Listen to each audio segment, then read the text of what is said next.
Meus queridos irmãos, é com alegria que eu quero saudá-los na manhã deste domingo, dizendo do prazer que é contar com a sua companhia em nossa escola bíblica virtual. Que Deus abençoe a você e a sua família neste domingo e de uma forma toda especial, que a palavra de Deus tenha um lugar na sua vida, no seu coração e no seio da sua família. Quero convidar você para este tempo de comunhão, para este tempo de estudo e de reflexão na palavra de Deus. Inicio as atividades desta manhã com a leitura do Salmo de número 2. E assim nos diz a palavra do Senhor. Por que se enfurecem as nações e os povos imaginam coisas vãs? Os reis da terra se levantam e as autoridades conspiram contra o Senhor e contra o seu ungido, dizendo: vamos romper os seus laços e sacudir de nós as suas algemas. Aquele que habita nos céus dá risada, o Senhor zomba deles. Na sua ira, a seu tempo lhes falará, e no seu furor os deixará apavorados, dizendo: eu constituí o meu rei sobre o meu santo monte Sião. O rei diz: proclamarei o decreto do Senhor. Ele me disse: você é meu filho, hoje eu gerei você. Peça e eu lhe darei as nações por herança e as extremidades da terra por sua possessão. Com uma vara de ferro você as quebrará e as despedaçará como um vaso de oleiro. Agora, pois, ó reis, sejam prudentes, deixem-se advertir, juízes da terra. Sirvam o Senhor com temor e alegrem-se nele com tremor. Beijem o filho para que não se irrite e não pereçam no caminho, porque em breve se acenderá a sua ira. Bem-aventurados todos os que nele se refugiam. Este salmo fala sobre o reinado do ungido de Deus. Portanto, uma referência ao reinado de Jesus Cristo. Que temam diante dele os reis, os poderosos, os juízes, todas as pessoas, desde aquelas que exercem autoridade até as pessoas mais simples da terra. Temam diante do grande juiz do Senhor, o ungido de Deus, o reinado de Deus, que se manifesta por meio da pessoa de Jesus Cristo. Que os nossos corações, meus irmãos, se curvem diante desse rei, possam temê-lo, possam adorá-lo e possam honrá-lo enquanto vida tivermos. Deus lhe abençoe neste domingo, fale ao seu coração por meio da palavra cantada, da palavra ensinada, da palavra lida, que a bênção de Deus venha sobre você e sobre a sua família. Fique agora com louvor a Deus na voz da nossa irmã Alcima.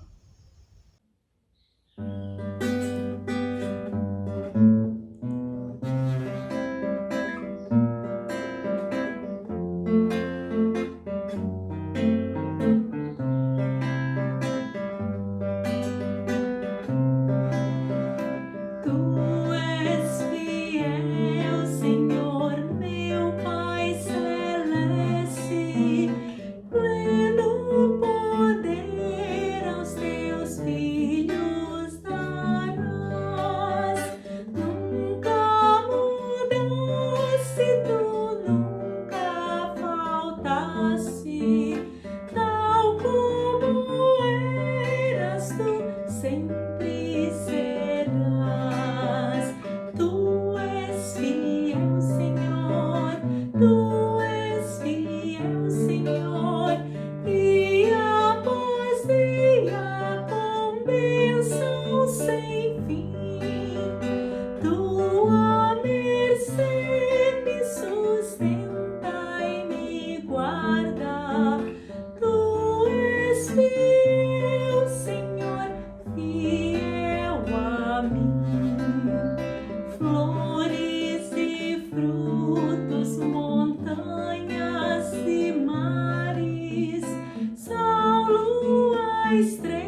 Oremos ao Senhor, meus irmãos.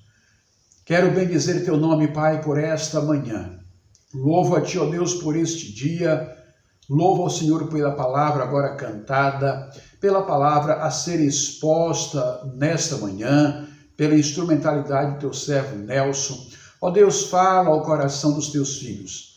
Muito obrigado pela companhia dos nossos irmãos, dos nossos amigos, as pessoas que estão conectadas conosco neste canal.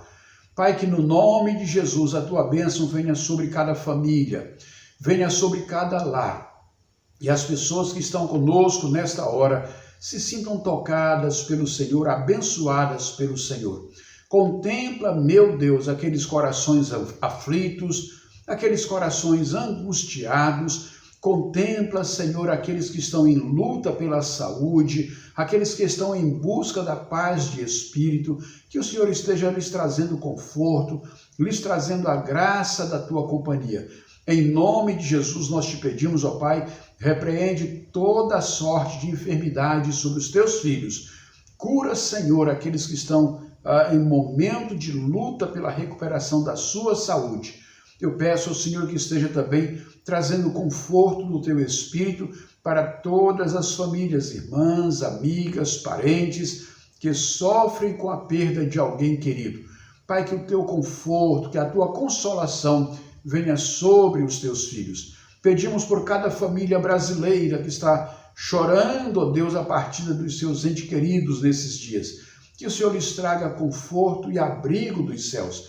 Em nome de Jesus, ó Pai, detém e repreende o avanço dessa enfermidade, neutraliza essa pandemia em nossa nação, traz saúde sobre a nossa cidade, sobre o nosso estado, sobre essa nação, e que o Senhor nos dê a alegria de ver esses dias difíceis passando logo, ó Pai. Eu quero te bendizer e te adorar pelo Deus gracioso que és, que o Senhor nos fortaleça, nos ampare e nos abençoe na manhã deste domingo. É a minha oração com louvor e gratidão, em nome de Jesus. Amém, amém. Meus irmãos queridos, na manhã deste domingo, nós teremos uma EBV um pouco mais curta. Você vai ficar agora com louvor ao Senhor. Na sequência, teremos a chamada para a nossa EBV e então teremos a nossa primeira parte do estudo bíblico desta manhã. No intervalo, nós faremos então a dedicação dos dízimos e das ofertas, consagrando assim ao Senhor os bens no intervalo da nossa EBV. Continue conosco, que Deus te abençoe e que a alegria do Senhor esteja em seu coração neste domingo.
E aí, família da PIB Natal! Tudo bem com vocês? Aqui tá tudo bem. Eu tenho 2 recados para vocês. O primeiro é das crianças! Tchan, tchan, tchan, tchan. Tchan, tchan, tchan, tchan. As crianças vão ter escolinha bíblica virtual! Pega o celular do papai, pega o celular da mamãe, pega o computador da mamãe, pega o computador do papai e vai pra escolinha bíblica! E a segunda novidade é para todo mundo! Quando a musiquinha toca, todo mundo pode ofertar. Eu já tô no celular aqui da mamãe, ó, ofertando. Tchau!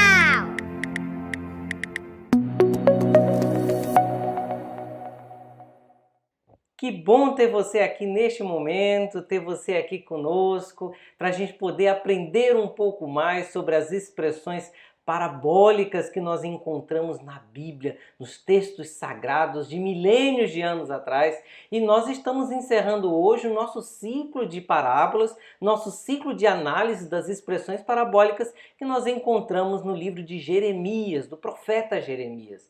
Como já falei com vocês em outros episódios dessa Escola Bíblica Virtual, nós entendemos que Jeremias foi alguém escolhido por Deus e trouxe uma mensagem muito interessante, uma mensagem muito específica e uma mensagem parabólica, uma mensagem que ela é profética e ao mesmo tempo poética. E hoje a gente vai ver sobre 2 expressões bem semelhantes, na verdade são 2 elementos alegóricos bem interessantes que são muito presentes até hoje, né, que é a figura do barro.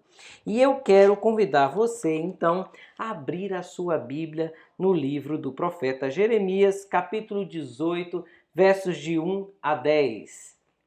Vamos ler juntos então. Palavra que foi dita a Jeremias da parte do Senhor. Levante-se e desça até a casa do oleiro, e lá você ouvirá as minhas palavras. Desci à casa do oleiro, e eis que ele estava trabalhando sobre a roda. Como o vaso que o oleiro fazia de barro se estragou nas suas mãos, ele tornou a fazer dele outro vaso, segundo bem lhe pareceu. Então a palavra do Senhor veio a mim, dizendo: Casa de Israel, será que não posso fazer com vocês como fez esse oleiro? Diz o Senhor. Eis que, como barro na mão do oleiro, assim são vocês na minha mão, ó casa de Israel. No momento em que eu falar a respeito de uma nação ou de um reino para o arrancar, derrubar e destruir, se essa nação se converter da maldade contra a qual eu falei, também eu mudarei de ideia a respeito do mal que pensava fazer-lhe.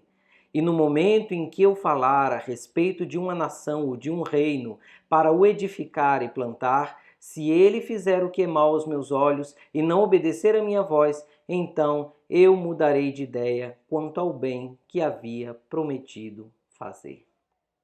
Que texto, né? Essa figura é uma figura bem interessante, porque ela fala exatamente sobre consequências e ao mesmo tempo sobre redenção. Um dos aspectos mais interessantes dessa parábola é exatamente essa imagem do barro. O barro, a argila, é algo que é maleável, né? É necessário que os componentes químicos, os componentes que compõem então a argila sejam perfeitos. Ela não pode nem ser úmida demais, nem ser molhada demais, porque senão ela escorre entre os dedos, ou também ela não pode ser rígida demais, ser seca demais, porque senão você não consegue moldar o barro. Na medida certa, na umidade certa, o barro tem essa propriedade, assim como a massinha de modelar, né? A gente vê as crianças brincando com a massinha de modelar, fazendo cobrinha e dobrando e apertando. O barro ele tem essa semelhança de certa forma, né? Um tipo de argila que se torna algo mais fino pela sua qualidade, durabilidade e sua beleza, o seu brilho, é a porcelana. No fim, se a gente pensar, seja o nosso prato de porcelana, o nosso prato de argila, ou um prato ou copo de barro, tudo isso é utilizado através do material, da terra, né? Até o próprio vidro é um tipo, não vou dizer de argila, né? Mas é um tipo de composto químico que, quando a terra, aqueles cristais, então, de vidro, eu vou até falar, tem um termo com certeza mais específico que vai aparecer escrito aqui, mas aí quando ele é aquecido, ele se torna maleável, exatamente como a argila. E aí com esse vidro maleável, essa terra aquecida e maleável, é possível então moldá-lo à forma que a gente deseja, né? O vidro já é um composto um pouco diferente com relação à argila, mas é de certa forma semelhante, porque a argila, para que ela se torne moldável, é necessário então que ela esteja na umidade correta, no jeito certo, no ponto de maleabilidade. E aí o oleiro, né, aquela pessoa que trabalha com o olum, do latim, que significa vaso, né? O oleiro é aquele que faz vasos, é aquele que trabalha a argila. Então, o oleiro que trabalha então com essa argila, ele vai moldar quando a argila está no ponto de maleabilidade correto e depois ele coloca no forno. Quando o forno aquece, as propriedades, as moléculas então da argila se reconfiguram de outra forma e aí a gente tem uma figura composta, compacta, sólida, que é exatamente a terracota, por assim dizer, que é o barro solidificado, o barro, a argila. Não é? A primeira coisa que a gente tem que pensar com relação à argila é que não é qualquer areia que se transforma em argila. É necessário um tipo de solo específico, é necessário um tipo de propriedade específica e um tipo de argila especial, por exemplo, quando ela é aquecida, ela se transforma na porcelana. Então é muito interessante porque o barro, geralmente, a gente só imagina a argila sendo trabalhada como um barro de telha, né? Como uma telha, como um tijolo, por exemplo, aquele vaso vermelho, aquela botija vermelha, né? Marrom vivo. Mas a porcelana também ela vem de uma argila muito específica. Então, o tipo de argila também vai trazer a fineza, ou o tipo de vaso, ou o tipo de propriedade de prato, de peça, a partir daquela argila que o oleiro vai trabalhar. O oleiro pode trabalhar com porcelana também. Uma vez eu visitei uma fábrica de porcelana de luxo e foi bem interessante. Existe uma região na Alemanha chamada Meissen e o rei Augusto, o Grande, era chamado desse jeito, né? Esse rei da Saxônia, o antigo rei da Saxônia, ele queria então ter peças mais nobres, né? Então os descendentes desse Augusto o Grande então investiram tudo que tinha para se produzir peças que fossem dignas da nobreza, para que não fosse mais necessário importar peças da Ásia, já que os chineses, os asiáticos, tinham desenvolvido primeiramente a porcelana, né? Que era um vaso de cerâmica, só que mais elaborado, mais elegante. Então existe essa argila específica daquela região, que é específica daquele período, que é a única que pode ser utilizada para a produção da porcelana de Meissen. E aí eles, depois de preparada e montada todas essas coisas, eles então pintam com ouro, pintam com propriedades, elementos químicos específicos, e aí é muito interessante todo esse trabalho. A Meissen, de uma cidade relacionada ao nada, se transformou numa cidade famosa, em uma cidade importante do ponto de vista da produção de porcelana, exatamente por causa do barro específico que existe naquela região.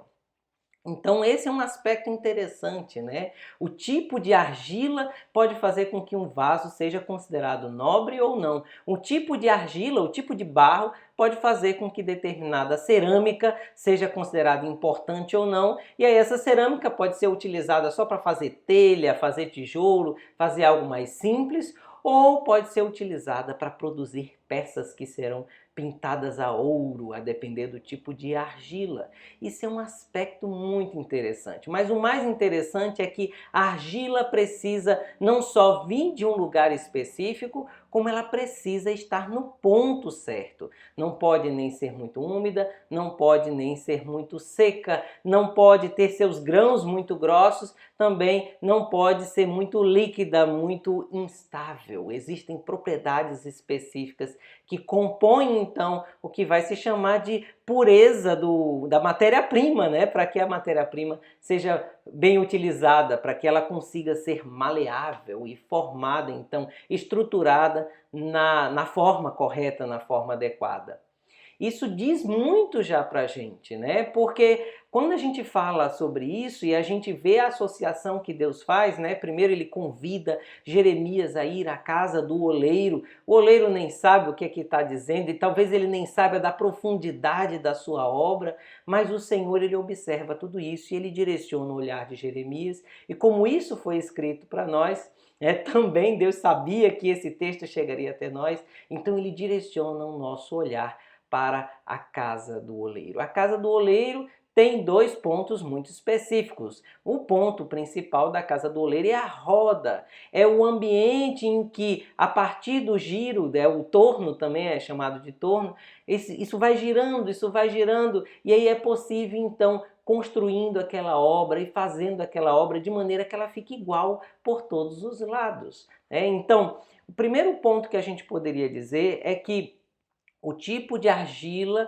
já vai dizer qual será a natureza ou qual será o tipo de trabalho que aquele oleiro vai fazer. Se ele vai fazer um copo, se ele vai fazer uma telha, se ele vai fazer um tijolo, se ele vai fazer um prato, se ele vai fazer uma jarra ou uma botija ou um vaso. O tipo de argila conta muito, principalmente do ponto de vista estético. Mas de nada adianta, né, uma argila bonita, uma argila de luxo, uma argila interessante ou uma argila qualquer se ela não se permitir moldar. Isso é interessante porque em várias perspectivas, de várias formas, nós seres humanos, então, comparados a esse vaso, a esse tipo de argila, esse tipo de barro nas mãos do oleiro, nós seres humanos temos várias propriedades dessa forma. É o que os neurocientistas chamam de plasticidade. A própria aprendizagem, né? A própria forma como os seres humanos aprendem, existe o que se chamam de janelas de aprendizagem. É aquele momento em que as crianças elas aprendem com maior velocidade, né? É o momento em que os bebês de repente começam a imitar, a gente chama a idade do papagaio, que elas começam a repetir tudo que os adultos falam, imitando os sons, imitando as expressões faciais. E nessa janela de aprendizagem, o cérebro humano está altamente apto para aprender todas as coisas, aprender as línguas, aprender diversas coisas de maneira diferente, de maneira diversa. E isso é muito interessante. Eu vi um estudo recente sobre bilinguismo, né? Eu trabalho com crianças trilingües ou crianças que têm pais que sabem vários idiomas. E aí teve um aspecto muito interessante com relação a isso, porque eles fizeram uma série de estudos controlados, né? E aí pegavam crianças de pais, por exemplo, que só falavam inglês e colocaram uma pessoa falando chinês, contando uma história em chinês. Então era uma pessoa simplesmente abria um livro e contava uma história em chinês. Depois colocaram uma televisão, então umas crianças ficavam com uma pessoa só, contando as historinhas em chinês, em mandarim, né, que seria o chinês clássico, tradicional, e uma outra sala com outras crianças que aprenderam e ouviam a mesma historinha contada em chinês, só que através de um aparelho televisor, né? Então elas não tinham uma pessoa ali presente contando a história, era apenas uma narração a partir de um aparelho televisor. E aí o mais interessante é que o cérebro das crianças que estavam ali ouvindo a historinha ou assistindo a historinha pelo aparelho televisor, né, por vídeo, ativavam apenas alguns elementos da audição, alguns elementos da visão, as áreas do cérebro ativadas eram muito limitadas. Enquanto a mesma história, na verdade até contada de maneira mais sem graça, apenas uma pessoa sentada, abrindo, passando as páginas e contando a historinha, já ativou o cérebro de uma forma gigantesca, né? Isso mostra não só o aspecto da plasticidade e a facilidade com que bebês aprendem outros idiomas, né, e diversos idiomas, como mostra o papel primordial e fundamental da presença física do adulto para que o bebê se desenvolva. Seres humanos aprendem com outros seres humanos. E isso é um aspecto muito interessante porque hoje a gente está nesse período de pandemia, nesse período de isolamento social, esse período em que a gente aprende tudo pelo televisor, pela interação, mas a gente não pode perder de vista que a gente aprende principalmente pela interação. A gente aprende quando a gente reconhece que o outro é um ser humano. Então você aprende não apenas quando você vê as minhas imagens e ouve a minha voz, mas você aprende o que a gente está discutindo aqui a partir da nossa interação, a partir do momento em que você percebe que eu sou um ser humano, que eu tenho experiências, que o que eu falo pode ser interessante. Então um bebê ele não consegue fazer esse tipo de distinção. Uma criança muito pequena, ela tem dificuldade para perceber um televisor, uma tela como um outro ser humano, o que é óbvio, né? A gente já consegue abstrair um pouco mais e reconhecer uma tela do celular e você ri sobre o que eu falo, você presta atenção quando eu falo.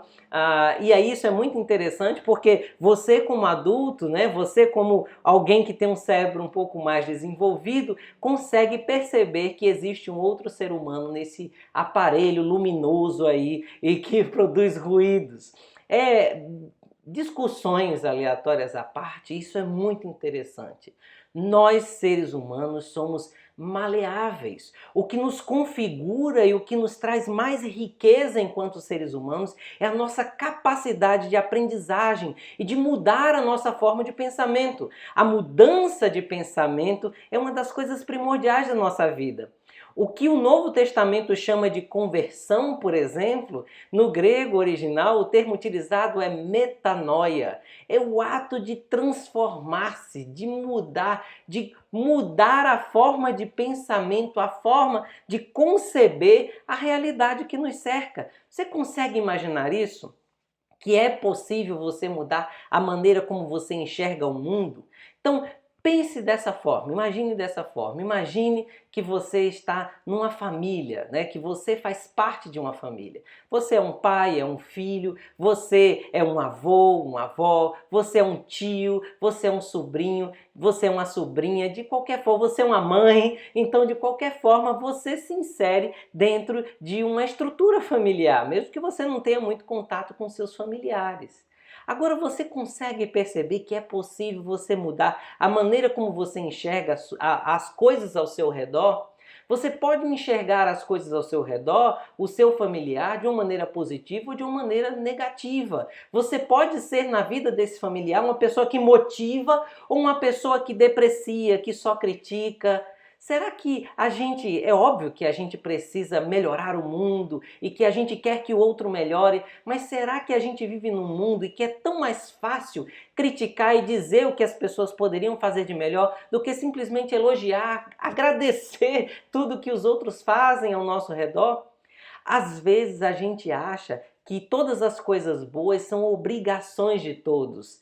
É óbvio que a gente tem esse dever para com todos que nos cercam, mas se a gente parasse de se comportar como um feitor, como uma pessoa que cobra, que está ali, ei, olha, você tem que fazer isso certo, e se nós nos tornarmos as pessoas que elogiam, as pessoas que compartilham a graça, as pessoas que agradecem todas as coisas boas que os outros fazem a nós? Obrigado. Você já agradeceu alguém hoje? Você já disse alguma coisa? Pare para pensar em alguma coisa que algum familiar que te tira o juízo hoje. Pense em alguma coisa boa, né? Nem que seja um sorriso que ele já te deu alguma vez. Pense nisso e faça esse movimento de gratidão.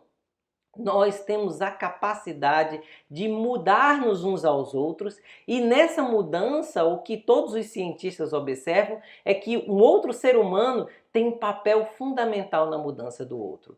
Deus está atento a todas essas questões e ele diz, olha só, Jeremias, o povo, as nações, tudo isso que se mostra como tão estável, isso é como argila nas mãos do oleiro. O ser humano, as nações, os povos, as pessoas, as famílias, elas são argila nas minhas mãos. Eu defino o que eu vou fazer com essas pessoas, eu defino o que eu vou fazer com essas nações a partir da maneira como elas se estruturam em minhas mãos. Olha só que interessante. Então ele fala, olha, se as pessoas estão em pecado, se as pessoas estão com problemas, se as pessoas estão confusas, se as pessoas estão agressivas, se elas permitirem, eu vou moldá-las de uma maneira abençoadora, de uma maneira maravilhosa. Se elas se colocarem nas minhas mãos e se estruturarem e desejarem se estruturar em minhas mãos, eu hei de fazer um vaso de bênção com essas pessoas. Mas se essas pessoas não se moldarem,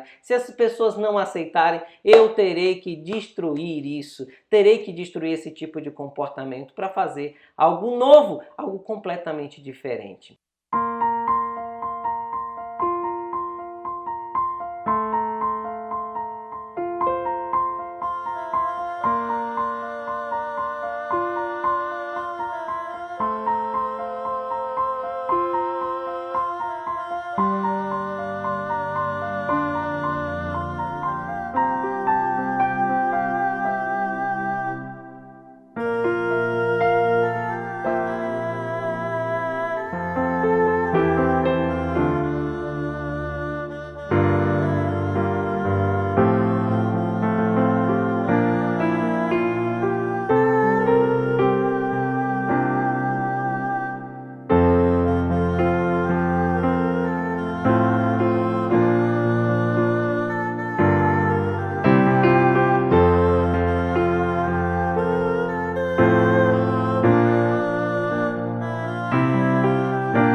Amém. Louvamos a Deus por essa primeira parte da nossa EBV com o nosso irmão Nelson. Vamos fazer a dedicação dos dízimos das ofertas e na sequência teremos então a segunda parte. Queremos orar com você agora, abençoando já e agradecendo a Deus pelos dízimos e ofertas. Pai, eu quero bendizer o teu nome e agradecer por cada pessoa que com alegria e com desprendimento, Deus, contribui para a causa do Senhor. Abençoa os teus filhos, ó Pai, supra as suas necessidades. Abençoa a tua igreja, suprindo-a também em todas as necessidades. Abençoa, Pai, esta obra que estamos fazendo, a reforma que está sendo feita ali na tua igreja. Que o Senhor nos dê a graça e a alegria de vê-la concluindo, ó Pai, dentro daquilo que tem sido planejado, e que não nos falte nem a motivação, nem a alegria, nem os recursos para assim fazê-lo. Que o Senhor nos abençoe e abençoe cada família da tua igreja, suprindo o teu povo neste dia. Muito obrigado pela dedicação dos irmãos nesta hora e muito obrigado, Pai, por esse primeiro momento do estudo bíblico e pela sequência que ainda teremos nesta manhã. Continua a falar com o teu povo, é a minha oração, ó Deus, em nome de Jesus. Amém. Amém. Que você possa, meu irmão, agora dedicar ao Senhor os dízimos, as ofertas, fazendo com alegria, e que Deus esteja abençoando e suprindo o seu lar e a sua família. Na sequência, continue com a nossa EBV para a segunda parte. Eu peço para que você prossiga conosco e eu convido você nesse momento a continuar a nossa reflexão dentro de Jeremias, abrindo a sua Bíblia em Jeremias capítulo 19. Nós vamos ler dos versos de 1 a 11. Jeremias capítulo 19, o livro do profeta Jeremias, capítulo 19, versos de 1 a 11. Leiamos. Assim diz o Senhor: vá comprar um pote de barro de um oleiro e leve com você alguns dos anciãos do povo e dos anciãos dos sacerdotes. Vá até o vale de Ben-Rinom, que está junto à entrada do portão dos cacos, e proclame ali as palavras que eu lhe disser. Diga o seguinte: escutem a palavra do Senhor, ó reis de Judá e moradores de Jerusalém. Assim diz o Senhor dos exércitos, o Deus de Israel: eis que trarei uma calamidade sobre este lugar, e quem ouvir falar dela ficará com os ouvidos tinindo. Pois eles me abandonaram e profanaram este lugar, queimando nele incenso a outros deuses, que nem eles, nem os seus pais, nem os reis de Judá conheceram. E encheram este lugar de sangue de inocentes. Edificaram os altos de Baal para queimarem os seus filhos no fogo, em holocaustos a Baal, o que nunca lhes ordenei, nem falei, nem me passou pela mente. Por isso, eis que vem dias, diz o Senhor, em que este lugar já não se chamará Tofete, nem Vale de Ben-Rinom, mas o Vale da Matança. Porque desfarei os planos de Judá e de Jerusalém neste lugar, e os farei cair a espada diante de seus inimigos e pela mão dos que procuram tirar-lhes a vida, e darei os seus cadáveres como alimento às aves do céu e aos animais selvagens. Porei esta cidade por objeto de horror e de vaias. Todo aquele que passar por ela ficará espantado e zombará por causa do desastre que lhe aconteceu. Farei com que comam a carne de seus filhos e a carne de suas filhas, e cada um comerá a carne do seu próximo, na angústia e no aperto em que ficarão com o cerco dos seus inimigos e dos que procuram tirar-lhes a vida. Depois quebre o pote à vista dos homens que foram com você, e diga-lhes: assim diz o Senhor dos Exércitos, deste modo quebrarei este povo e esta cidade, como se quebra o vaso do oleiro, que não pode mais ser restaurado. Os mortos serão sepultados em Tofete, porque não haverá outro lugar para os sepultar. Que terrível, que terrível. Se num primeiro momento a casa do oleiro é um lugar de esperança, um lugar de transformação, num segundo momento a casa do oleiro é o lugar onde as peças já não têm mais sentido. Eu lembro uma vez que Edson e Laura vieram à nossa casa para jantar, acho que a gente comeu uma pizza, pediu alguma coisa, e a gente, isso antes da pandemia até, foi antes da pandemia, viu? E a gente, eu peguei os pratos, né? E Laura viu um prato que tinha um lascão, né? Tinha uma ranhura naquele prato. E ela disse: olha, esse prato precisa ser descartado, porque essa ranhura faz com que bactérias e germes, ainda que você lave, ainda que você limpe, ainda que você tente tirar todas as impurezas, essa ranhura, esse rachado, esse lascão faz com que bactérias se acumulem aqui e se tornem esse prato se torne um objeto de contaminação para qualquer alimento que você colocar nesse lugar. E aí é interessante, né?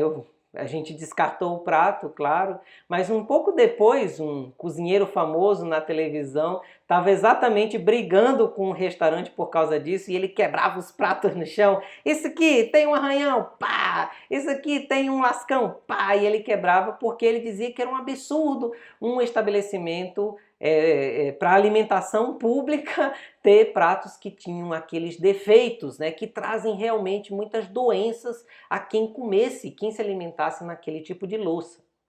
Então a gente percebe que existe um momento em que não tem jeito para aquilo que é fruto do trabalho do oleiro. Se num primeiro momento a gente viu que a argila ainda pode ser moldada, existe um limite para essa moldagem, existe um limite para essa forma, existe um limite para a mudança. E isso é muito sério, porque isso me assombra, porque eu tenho muitas falhas, eu tenho muitas dificuldades, e eu penso, meu Deus, eu quero ainda ser aquele barro que pode ser moldado. Eu acho que a pior coisa que pode acontecer a uma pessoa é ela achar que chegou a um nível de inteligência, de sabedoria, de conhecimento ou de experiência, e que ela não tem mais condição de mudar, que ela já chegou ao ápice. A pessoa mais difícil com a qual eu tenho dificuldade de lidar é aquela pessoa que não quer aprender. O aluno que acha que já sabe é o aluno mais difícil de lidar. Os alunos mais inteligentes que eu já tive, que eu já conheci, eram alunos que sempre achavam que havia uma vírgula a mais para aprender, havia sempre algo para aprender, havia sempre algo para absorver, para entender. Houve alunos que eu achava que eu que tinha que ser aluno dele. Mas o aluno, ele era extremamente humilde e ele entendia, não é uma falsa humildade, mas ele entendia que realmente sempre havia espaço para o novo, para a mudança, para a aprendizagem. Essa é uma mensagem de esperança para a gente também. Porque, de certa forma, Deus está dizendo, olha, existe um limite para todas as coisas. Existe um momento em que você pode ser mudado, transformado, mas existe um momento da transformação. E o momento da transformação é agora. Por que deixar para amanhã a oportunidade de ser um filho melhor, um marido melhor, alguém que é bênção para todos aqueles que estão ao seu redor? O tempo de mudança é agora. E Deus, ele te faz um convite. O Senhor, o Criador do universo, o oleiro, ele te faz um convite. Ele diz assim, meu filho, permita-se moldar em minhas mãos. Eu, o Criador do universo, o Criador de todas as coisas, te convido a fazer parte do meu plano maravilhoso. Comece tudo do zero. Aproveite esse início de semana, aproveite esse momento, a partir de agora, para começar do zero. Apague todo o passado. Comece tudo do zero. Ainda há tempo para a mudança. Ainda há tempo para mudar. Mude hoje. Deus te abençoe e tenha uma semana maravilhosa. Louvado seja o Senhor, meus irmãos, pelo tempo de estudo deste domingo. Muito obrigado, Nelson, por sua vida, por sua instrumentalidade. Que o Senhor esteja trazendo edificação à sua vida, meu irmão, minha irmã, e à sua família, por meio de cada palavra nesta manhã ministrada ao seu coração. Nós estamos chegando ao final das atividades deste domingo, mas eu quero convidar você para estar conosco à noite, às 18 horas, em nosso culto presencial ali na igreja. Estaremos proclamando a palavra com base no Evangelho de João, capítulo 16. Você é convidado, meu irmão, é convidado, minha irmã, meu amigo, minha amiga, para estar conosco logo mais às 18 horas ali na primeira Igreja Batista de Natal. Deixe-me dar uma palavra de esclarecimento para os irmãos. Você que está temendo ir à igreja por achar que não vai ter espaço, que não vai tirar a vaga de alguém, quero dizer a você que não precisa se preocupar com isso. Nós estamos observando o último decreto municipal que regulamenta que o distanciamento hoje é de 1 metro entre as pessoas. Pessoas de uma mesma família já podem sentar no mesmo banco, tá certo? Então você pode estar conosco ali com a sua família. Temos espaço para todos aqueles que desejarem cultuar conosco. Portanto, logo mais às 18 horas, eu espero você com a sua família ali no Templo da PIB Natal, na Avenida Presidente Bandeira, 1275, Lagoa Seca, aqui na cidade de Natal. Você que está nos visitando, você que vem de uma outra cidade, é muito bem-vindo para cultuar conosco logo mais às 18 horas. Os irmãos estão acompanhando por meio do nosso grupo de WhatsApp as informações que temos postado para os irmãos a respeito do andamento da obra, da reforma da igreja.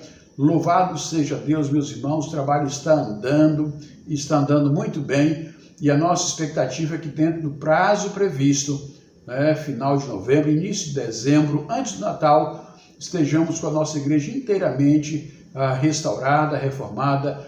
Essa semana começou-se a fazer recuperação da parte da torre, começou-se a fazer a limpeza ali do muro. Em breve, os irmãos vão ver um aspecto muito melhor das nossas instalações ali da igreja. Portanto, você que ainda não tem acompanhado, vá hoje à noite, esteja conosco no culto, depois dê uma olhadinha ali ao redor, vá sentindo já o ambiente, a mudança, a transformação, e em breve, aquela casa de oração onde nós nos reunimos é um lugar para acolher a você e toda a sua família também, tá bom? Deus te abençoe. Logo mais às 18 horas estaremos todos juntos. Oremos, encerrando as atividades dessa manhã, e na sequência teremos ainda mais um louvor na voz da nossa irmã Alcima.